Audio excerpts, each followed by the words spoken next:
Well, hello there, everybody.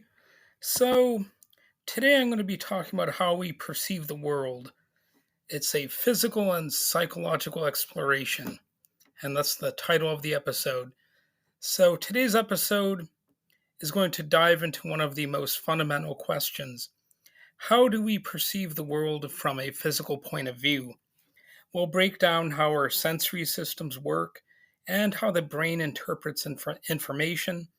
We'll also reflect on what this means for our understanding of reality, existence, and well being in a fast paced, data driven world.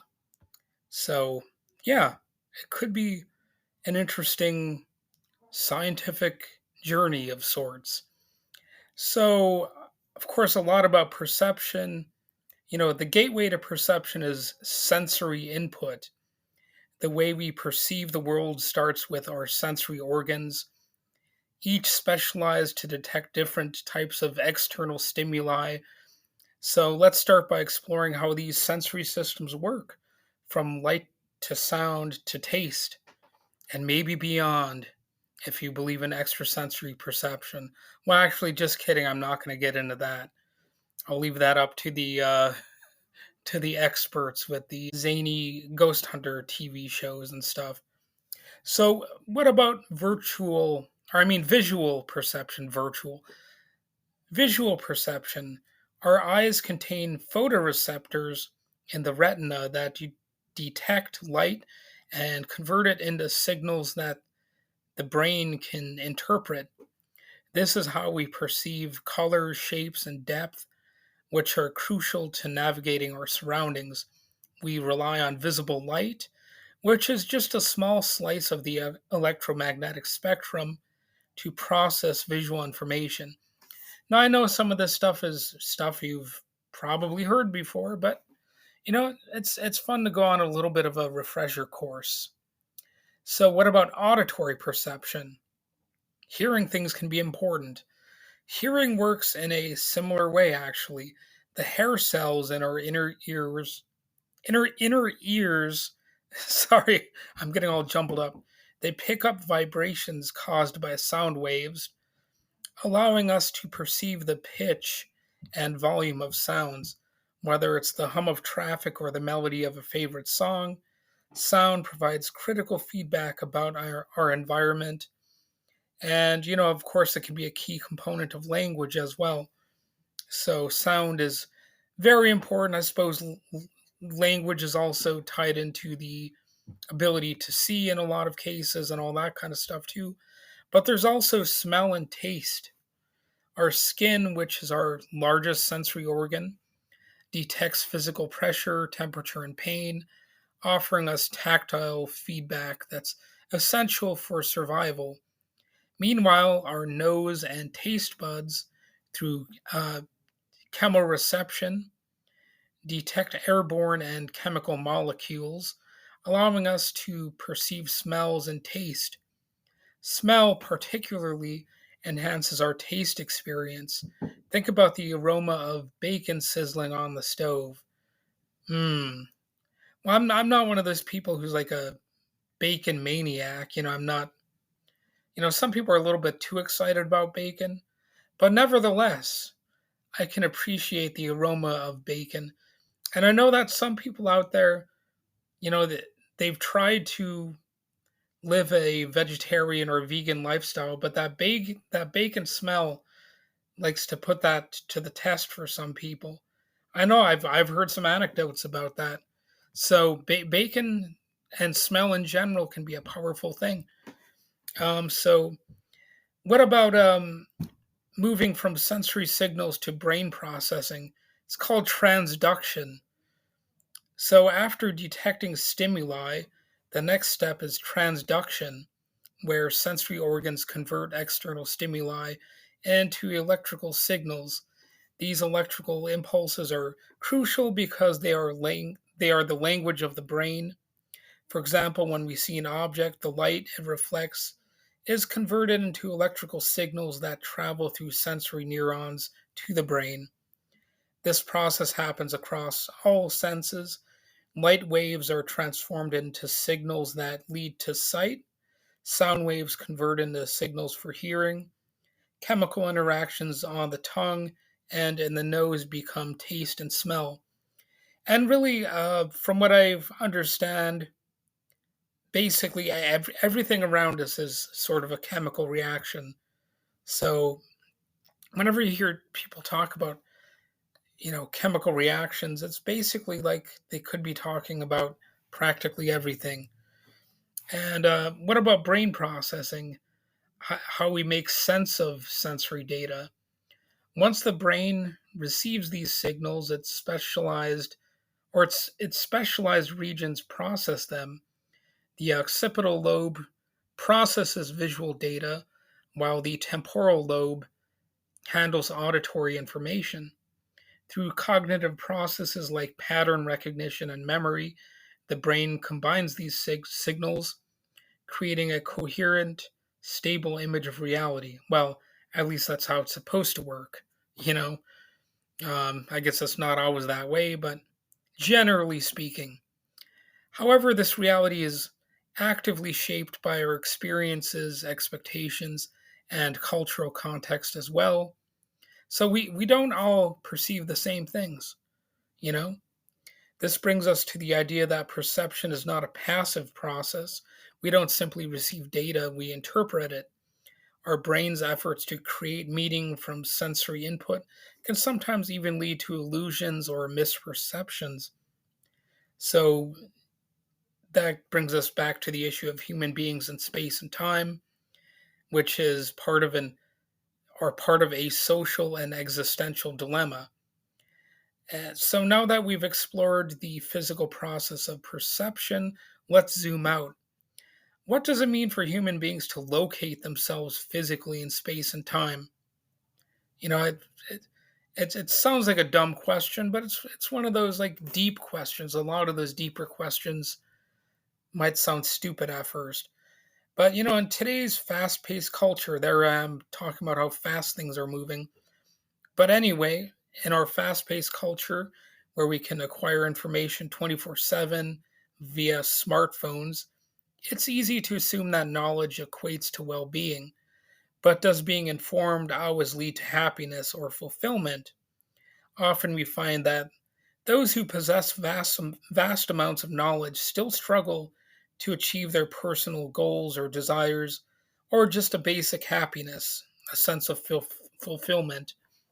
So the gap between being informed and truly thriving poses questions about the human condition, of course. Because again, we're not just passive in a way. We're conditioning ourselves by choosing where we go, who we associate with, what sort of ideas we have access to, and all that kind of stuff. We do have some interaction with the environment, and some of that boils down to our choice, unless we're like, I guess, imprisoned somewhere. Then obviously our options are considerably more limited. But this raises the social dilemma between economic necessity and psychological comfort. We constantly move between the extremes of survival and well being. Our sensory perception tells us one thing about the world, but our emotional and psychological needs may paint a more complex picture. We may understand the world on a scientific level, but how we feel about that world and how we make sense of phenomena like poverty, suffering, and greed can often be more deeply rooted in emotion than in fact. Of course, that's not to say facts have nothing to do with our perceptions of, you know, poverty and suffering, but at the core, a lot of what we feel about that has to do with our capacity for human emotion and empathy and being able to intellectually have empathy for others as well. So then we get into the issue of perception and action, and that includes perception beyond physical reality. I think it's an interesting thing to ask: is there more to perception than the physical? You know, I don't want to get too so-called spiritual about this, but you know, it's one of those long-term questions that people like to ask. Can we perceive beyond what our senses detect? Through mindful acceptance, some believe we can alleviate suffering by expanding our perception beyond the immediate material world. Mindful acceptance is a key aspect of mindfulness that involves accepting the present moment without judgment, including both positive and negative thoughts and feelings. Our intuition, emotions, and even social interactions may guide us to a deeper understanding of life's challenges. Could our senses extend to distant realities not currently available? Now, that sounds like a sci fi type of premise or something like that. But, I'm going to say that yes, in a way, but not through magic. It can be done through mental processing and planning, based on accumulated knowledge.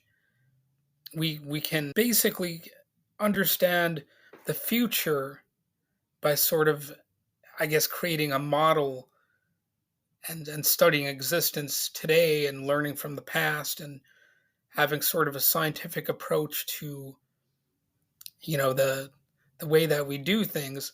We can better map out what to do in the future to avoid certain outcomes. So one way to look at that is, you've got people who are planning to deal with climate change and stuff like that. But there are other examples that are a little bit simpler too. Think of how farmers navigate the changing conditions of soil and climate to grow to grow crops successfully. They're not growing cops. But anyway, soil productivity varies based on physical properties, but the knowledge of how to work with the land seemingly goes beyond simple facts. It involves intuition, experience, and perception.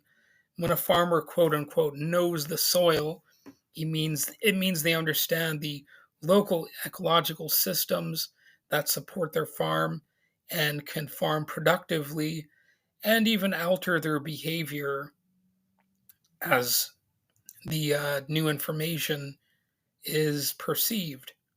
So, farmers can make the decision to have different approaches to their craft. And it can, in some cases, actually create a better crop or something like that.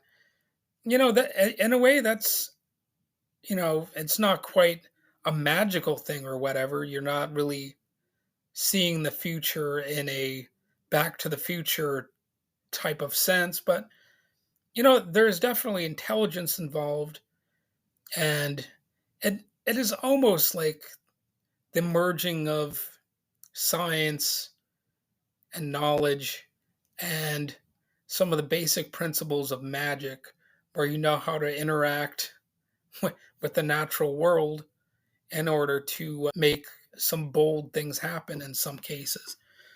If you're really skilled and really knowledgeable and experienced, some of the stuff is going to be like a snap to you. You're going to be like, I know exactly what I'm doing. Similarly, in life in general, we are constantly interpreting, adjusting, and reinterpreting the world around us. Obviously, we're not all farmers, but we adjust our own lives according to what we think will be best.